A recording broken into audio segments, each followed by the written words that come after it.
Üçüncü sınavın izahına baxırıq. 5-ci sualla başlayaq. 5-ci sualda balaca mətnlərdir. Mətni oxuyub tərcümə edək. Şagirdlərin diqqətinə. Tarix muzeyinə olacaq məktəb gəzintisi çərşənbə günü olacaq. Avtobus saat 9:30-da, səhər saat 9:30-da məktəbin qarşısından çıxacaq. Özünüzlə birlikdə qəlyanaltı gətirməyi unutmayın. A variantında deyilir ki, gəzinti cümə axşamı olacaq. Səhvdir, əlbəttə mətnimizdə Wednesday, yəni çərşənbə günü nəzərdə tutulmuşdur. B variantında deyilir ki, şagirdlər özlərinin öz yeməklərini gətirəcək. Bəli, tamamilə doğrudur. Cavabımız B variantı olacaq. C variantında deyilir ki, avtobus muzeydən çıxacaq. Xeyr, səhvdir, məktəbin qarşısından çıxacaq.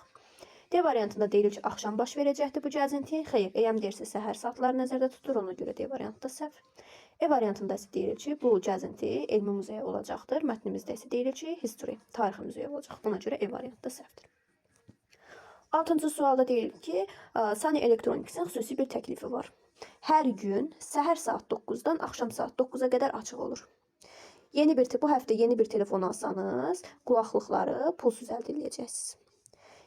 Yaşıl küçədə olan, yəni Green Streetdə olan filialı ziyarət eləyin. Bu da harda yerləşir? Poçt binasının yanında yerləşir. A variantında deyilir ki, mağaza axşam saat 7-də bağlanır. Mətnimizdə isə deyilirdi ki, axşam saat 9-a qədər. Ona görə A variantı səhv. B variantında qeyd olunub ki, siz telefon almaqla pulsuz qulaqlıq əldə edəcəksiniz. Tamamilə doğrudur. Cavabımız B variantıdır. C variantında deyilir ki, həftə sonları bağlı olur. Mətnimizdə deyir everyday, hər gün açıq olur. Ona görə C variantı səhv. D variantında deyir ki, Main Street'ə ziyarət edin. Mətndə deyilir ki, Green Street'ə ziyarət edin. Ona görə D də səhv. E-də isə deyilir ki, bu xüsusi təklif sadəcə laptoplar üçündür. Xeyr, telefonlar üçün nəzərdə tutulmuşdur. 7-ci sualımız da deyilir. Salam B. Yeni film axşam saat 6:45-də başlayacaq. Amma əgər sən saat 6-dan əvvəl bilet alsan, daha ucuz olacaqdır. Gəl 5:45-də sinemada görüşək. A variantında deyilir ki, saat 6-dan sonra biletlər daha baha olur. Bəli, əgər 6-dan əvvəl daha ucuzdursa, məntiqən 6-dan sonra daha baha olacaq. Ona görə cavabımız A variantıdır. B variantında deyir ki, film 5:45-də başlayır, səhv. C variantında deyir ki, bileti onlayn alacaqlar, xeyr. D variantında deyir ki, onlar 6:30-da görüşəcəklər, xeyr, 5:45-də görüşəcəklər, ona görə D variantı səhv. Və E variantında isə deyir ki, film saat 9-da finish bitəcək. Mətnimizdə filmin bitmə saatı ilə bağlı heç nə qeyd olunmamışdır. Böyük mətnimizə gəlirik. Böyük mətnimizi oxuyaq. Temple məbəd deməkdir. Qeyd edək. Məbəd. Deyir ki, Karnak məbədi dünyanın ən təsirli dini mərkəzlərindən, ən təsirli və ən böyük dini mərkəzlərindən biridir. O, Misirdə Luxor şəhəri yaxınlığında yerləşir və təxminən 2000 il əvvəl inşa edilib. Bu bənzərsiz yeganə olan məbəd, yəni Karnak məbədi, böyük bir kompleks şəklində əsrlər boyunca müxtəlif fironlar tərəfindən inşa edilmişdir. Hər idarəçi, yəni hər firon yeni bölmələr əlavə etmişdir, yeni heykəllər əlavə etmişdir, statü heykəl deməkdir, yeni divarlar inşa etdirmişdir, əlavə etdirmişdir bu məbədəki. Bu da Karnakı Misirin dini və güc baxımından simvoluna çevirmişdir. Bu ərazi əsasən Tanrı Amona həsr olunub. Dedicate, to be dedicated, həsr olunmaq. Dedicate həsr etməkdir. Tanrı Amona həsr olunmuşdur. Amma digər tanrılara da həmçinin burada ibadət edilir. Worship, ibadət etmək deməkdir. Başqa ibadət etmək sözü biz nə bilirik? Pray feilini bilirik. İbadət etmək. Demək, worship sözünün sinonimi nə ola bilər? Pray ola bilər. İbadət etmək, dua etmək və s. Mətnimizin ardında deyilir ki, Karnakın ən məşhur hissəsi böyük Hypostyle zalıdır. Hypostyle zalıdır, belə deyək. Bu böyük ərazi 134 böyük sütunla doldurulubdur. Kon sütun deməkdir. Bunlardan bəzilərində hündürlüyü təxminən 20 metrdir. Bu sütunlar carving oyma naxışlar deməkdir. Oyma naxışlar və hieroqliflərlə örtülmüşdür ki, burada da bu hieroqliflərdə də döyüşlər, dini rituallar və fironların qələbələri əks edilir. Təsvir edilir, belə deyək. Bu zal boyunca gəzən ziyarətçilər Qədim Misirlilərin gücünü və yaradıcılığını hiss edirlər. Karnaka həmçinin demək bu Karnaka həmçinin nələr daxildir? Obelisklər daxildir. Obelisk sözünü araşdırdım. Qədim günəş tanrısı olan, qədim Misirdə günəş tanrısı olan Ra-nın şərəfinə ucaldılmış abidələr nəzərdə tutulur. Deməli, bu obelisklər var imiş. Müqəddəs mərasimlər üçün olan müqəddəs göllər daxildir və həmçinin də tanrıların və fironların heykəlləri daxildir. Qədim zamanlarda Karnak təkcə dini mərkəz deyildi, həm də bir siyasi mərkəz idi, politika siyasi mərkəz idi. Fironlar bu məbədi öz güclərini və authority, hakimiyyətlərini göstərmək üçün istifadə edirdilər. Vaxt keçdikcə qədim Misirlilər sivilizasiyası çöktükcə, yəni tənəzzül elədikcə məbədin bəzi hissələri də neynədi? Dağıntılar altında qaldı, yəni dağıldı. Bu gün Karnak məşhur bir turistik mərkəzdir və həmçinin arxeoloji cəhətdən də vacibdir. O, bugün UNESCO-nun Dünya Mədəni İrsi tərəfindən Luxor şəhərində qorunur və milyonlarla ziyarətçini hər il cəlb edir özünə. Milyonlarla ziyarətçini cəlb edir. Karnak məbədi hələ də demək qədim Misirin memari cəhətdən arxitektural bacarığını və dini belə deyək, ədalətinin, dini göstəricəsinin bir simvoludur. Simvolu kimi qalmaqda davam edir. 8-ci sualda deyir, mətn nə ilə bağlıdır? Təbii ki, mətnimiz qədim Misirdəki Karnak məbədi haqqındaydı. Cavabımız B variantı. Məsələn, A variantını seçsək, biz burada Hypostyle zalı haqqında sadəcə bir yerdə rast gəldik. Ona görə A variantı olanmaz. C variantında qədim Misir fironlarının həyatı deyildi. D variantında Misir heroqliflərinin tarixi deyildi. Və E variantı Tutanxamonun qəbrinin kəşfi ilə bağlı təbii ki, heç nə yazılmamışdır. Cavabımız B variantıdır. 9-cu sualda bizdən səhv fikir istəyir. Yazılıbdır ki, Karnak Luxorda, qədim Misirdə Luxor şəhərinin yaxınlığında yerləşir. Tamamilə doğru. Biz A variantını seçəmərik ki, bizdən səhv istəyir. B variantında deyir ki, Hypostyle zalında 134 sütun var idi. Bəli. Buradadır, altından da xətt çəkmişik. Ona görə B variantı da düz idi.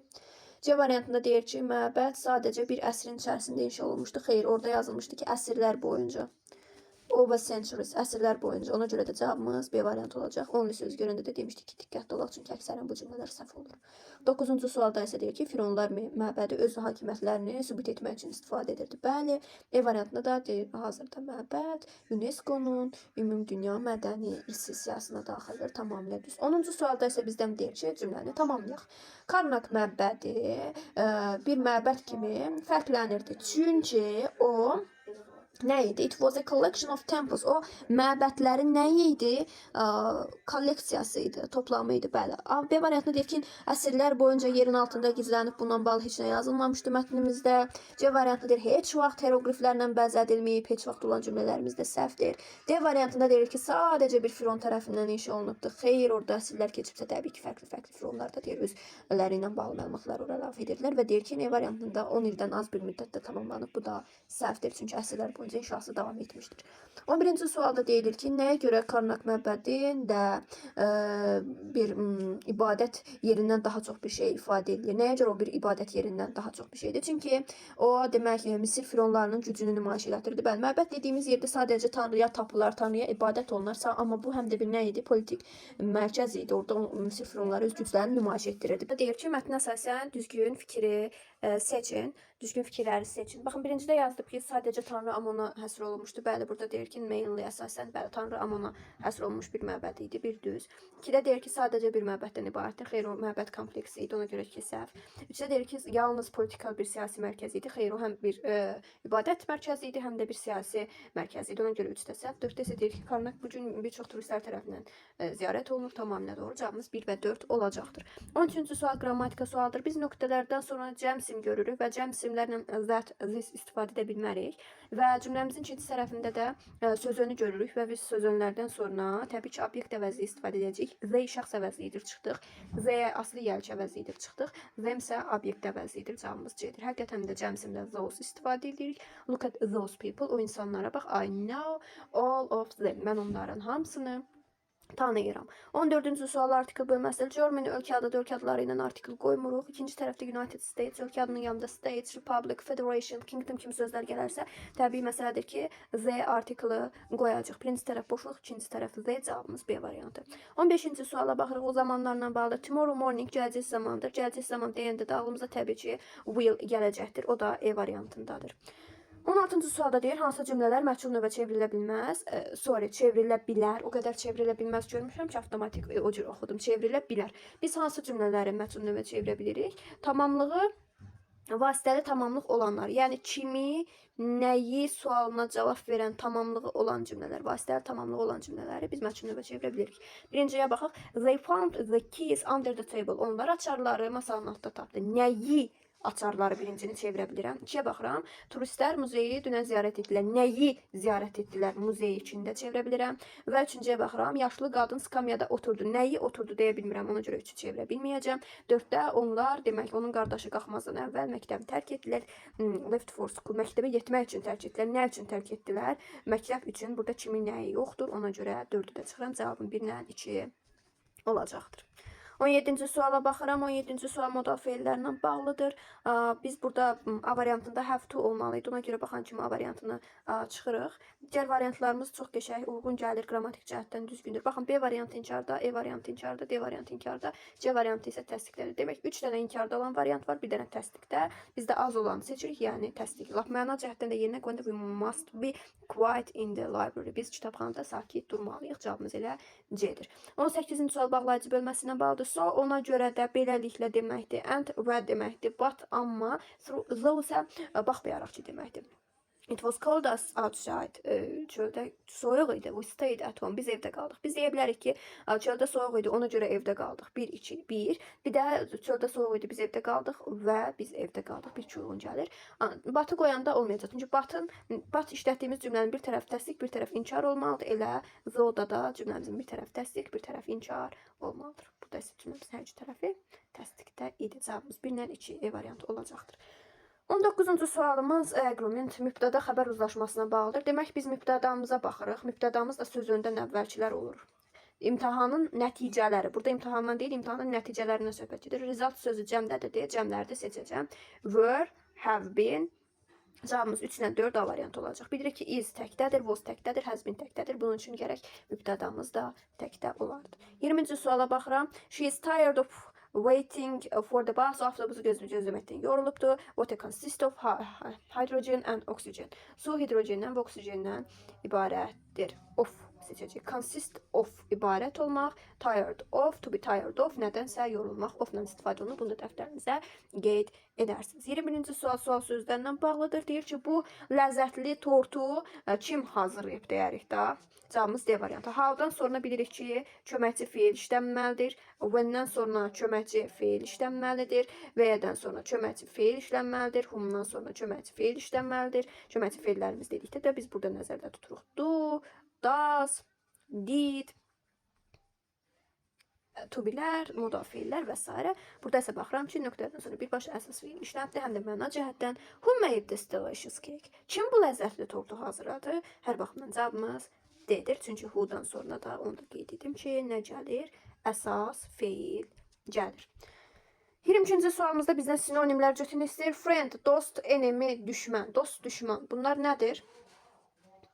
Dost və düşmən.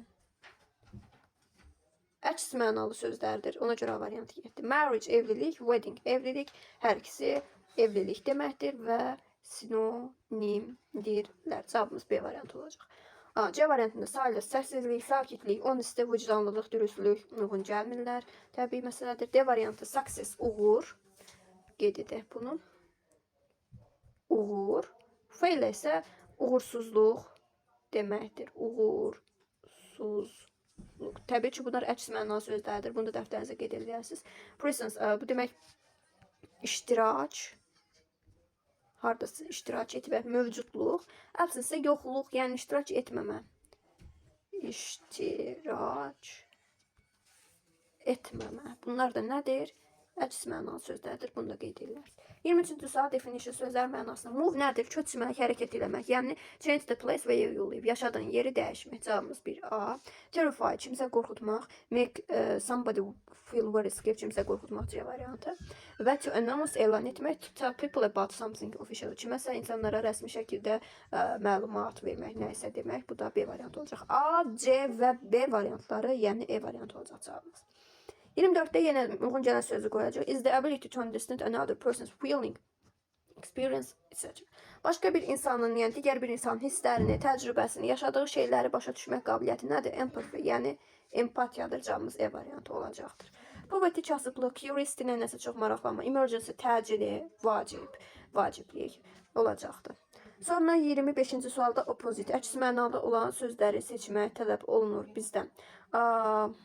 Hope, ümiddir, roba, oğru, thief, oğru, despair, ümidsizlik və burglar da yenə oğru olacaqdır. Cavabımız 1, 5, yəni 1, 3, 5 olacaqdır. Çünki hamısı da nə deməkdir? Bir sözlə yazıram. Oğru deməkdir.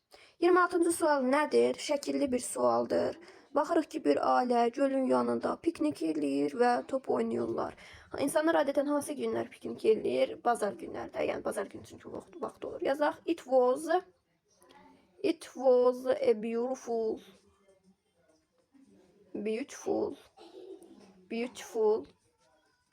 Sunday morning. Bir bazar səhəri idi. Gözəl bir bazar səhəri idi. Sunday morning şəklində qeyd edək. Yazaq ki, Jane və onun ailəsi. Jane and her family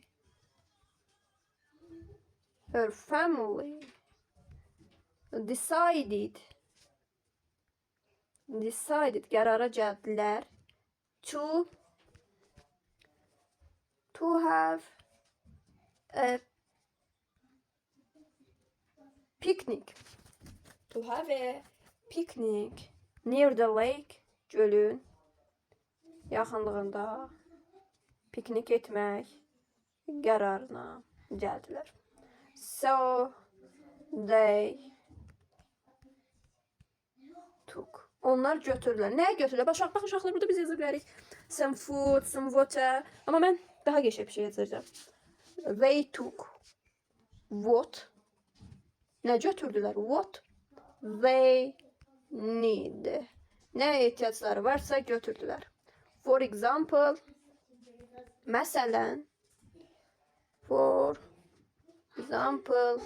some food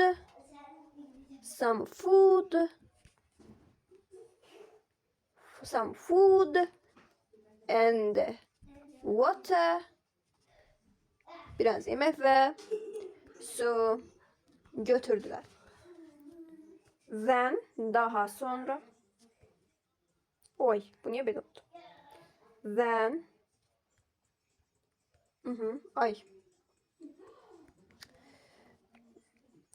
choose fiili keçmişdə bu cür olur. They choose a nice place. Daha bir geçək bir yer seçdilər.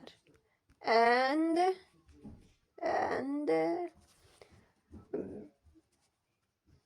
began, and geçmiş zamanda. Bunu qaraladığımı silim daha. And began to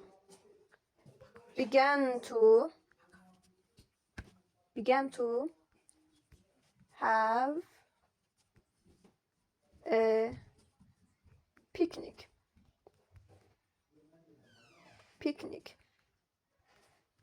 After the meal, yeməkdən sonra. After the meal, they neynirlər? Top oynuyorlar. After the meal, they played with their ball. Everyone was happy. Everyone was Full of joy yazacağım. Full of joy. Yani sevinçten doluydu. Hamı sevinirdi. It was because because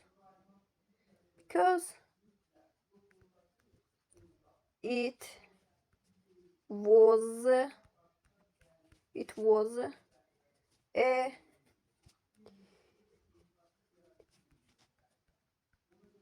beautiful day after tiring yorucu work days. Həftə içindən, nə bilim, iş günlərindən sonra qəşəng bir gün idi. Work days. Bu da bizim esemiz. Hər nə qədər səliqəsiz yazmış olsam da ümid edirəm ki, bu sizə bir işıq tutmuş olar, sizə bir faydası toxunmuş olar. Bugünlük bu qədər. Videonu bura qədər izləyən hər kəsə təşəkkür edirəm. Və əgər videonu bura qədər izləmişsinizsə, şərhlərdə literacy sözünün mənasını qeyd edərsiniz. Sağ olun.